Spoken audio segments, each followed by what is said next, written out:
¿Qué ha estado? Bueno, lo intentamos o qué? Intentamos. Es bastante arrugada esto. En esta. Vamos a ver si entrase.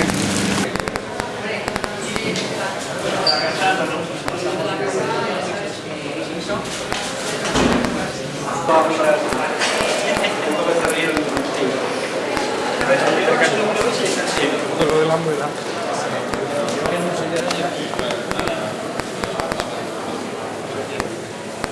Nosotros no queremos hacer nada en contra de ninguna bandera, queremos hacer eso sí un acto de reafirmación de la bandera de Aragón como un símbolo de todos, como un símbolo de nuestra normalidad, y le pedimos al alcalde que por favor restituya esa situación de respeto mutuo entre los símbolos de los aragoneses que existía antes de su ocurrencia con respecto a la bandera de España.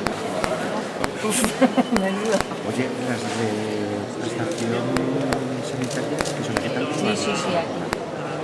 Son dos, ¿eh? Sí, porque va a ver de lo que es, a ver, para mandar expedientes de servicios públicos.